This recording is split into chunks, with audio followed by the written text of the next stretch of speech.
अगर हम हेयर की साइकिल देखते हैं तो हेयर ग्रोथ की साइकिल ये 3 फेजेस में होती है। पहली होती है एनर्जेन फेज, जो कि अक्सर 90% आपके बाल एनर्जेन फेज में होते हैं, मतलब वो एक्टिव ग्रोथ फेज में होती है, जो कि यूजुअली 3 से 5 साल तक चलती है। जो दूसरी फेज है वो है कैटाजेन फेज। कैटाजेन फेज में हमारे लगभग 3% बाल होते हैं और इसमें ग्रेजुअली बालों का सपोर्ट कम होता है और वो थोड़े वीकन हो जाते हैं। और जो थर्ड फेज है वो है टीलोजेन फेज। टीलोजेन फेज में जो हमारे वीकेंड बाल है वो अपनी जड़ों से निकलकर बाहर आते हैं, जबकि हम कोम्बिंग करते हैं या कभी कभी नेचुरली जो हेयर फॉल होता है वो इसी फेज की बालों की वजह से दिखता है। ये फेज 3 से 4 महीने तक रहता है और इसके बाद हेयर रूट्स में या हेयर फॉलिकल्स में फिर से नई ग्रोथ साइकिल शुरू होकर बाल बढ़ना शुरू होता है। अगर हम बाल झड़ने के कारणों के बारे में देखें तो ये यूजुअली 2 तरह के होते हैं। एक है जेनेटिक फैक्टर और दूसरा है एनवायरमेंटल या लाइफस्टाइल के फैक्टर। आइए देखते हैं जेनेटिक फैक्टर। जेनेटिक या एंड्रोजेनिक एलोपेशिया ये बहुत ही आम समस्या है जिसे हम मेल पैटर्न बाल्डनेस भी कहते हैं। पर यह समस्या ना कि सिर्फ पुरुषों में देखी जाती है, पर महिलाओं में भी ये समस्या देखी जा सकती है। इसमें अगर आपके पापा, भाई, इन सब में अगर बाल झड़ने की समस्या या गंजेपन की समस्या है तो अक्सर आप में भी जेनेटिकली ये समस्या आ सकती है। और इसमें जो आपके शरीर में हार्मोन्स जैसे कि डायहाइड्रोटेस्टोस्टेरोन या हार्मोन्स होते हैं, इनके ये बालों में अधिक सेंसिटिव होने की वजह से झड़ने की समस्या देखी जाती है। और अर्ली एज में भी इस वजह से बालों का झड़ना देखा जा सकता है। जो दूसरी कॉमन कॉज है वो है हार्मोनल चेंजेस।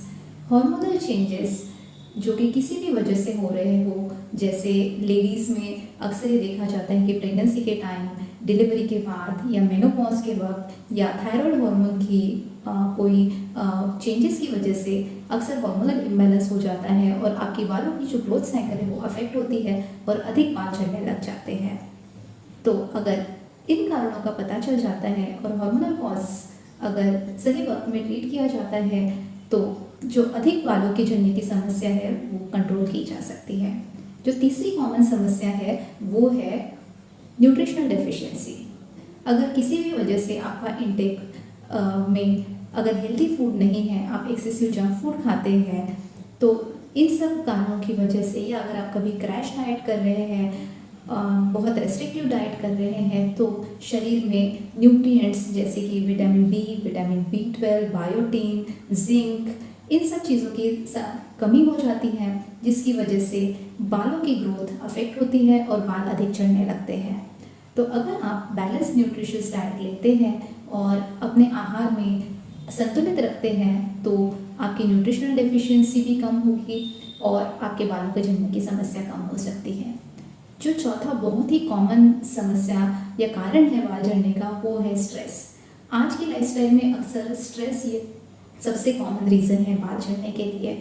स्टूडेंट से लेके बड़ों तक, ऑफिस गोइंग और एल्डरली लोगों में सब में ही स्ट्रेस काफ़ी बढ़ गया है, जिसकी वजह से बालों की जो ग्रोथ साइकिल है उस पर एडवर्स इफेक्ट होता है और अक्सर उनमें ऐसे चेंजेस होते हैं जिनको हम मेडिकली टीलोजेन एफिओएम भी कहते हैं, जिसकी वजह से बाल ग्रेजुअली पतले हो जाते हैं, वो झड़ने लग जाते हैं, बालों की नई ग्रोथ अफेक्ट होती है और जो बाल अधिक समय तक रेस्टिंग फेज में रहते हैं और नए बालों का झड़ना उगना भी कॉम्प्रोमाइज़ होता है। तो इन सब रीजंस की वजह से अक्सर बाल अधिक झड़ते हैं। तो हमने अब तक देखा कि जेनेटिक रीजंस, उसके बाद हार्मोनल चेंजेस, उसके बाद न्यूट्रिशनल डेफिशिएंसी और स्ट्रेस, ये 4 मुख्यतः बाल झड़ने के कारण हैं। इसके अलावा कुछ मेडिकल कंडीशंस जैसे कि स्काल्प में किसी तरह का इन्फेक्शन होना या कोई ऑटोइम्यून डिसीज़, इनकी वजह से भी बहुत बार बाल झड़ते हैं। कुछ दवाइयाँ या मेडिकेशन जैसे कि anti depressant medicines, blood thinners, chemotherapy drugs, इनकी वजह से भी बालों का झड़ना बढ़ जाता है।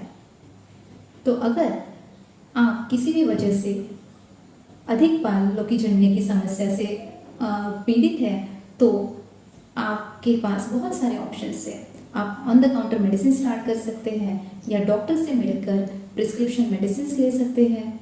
कुछ लोगों को PRP और हेयर ट्रांसप्लांट जैसे ऑप्शन से भी फ़ायदा हो सकता है।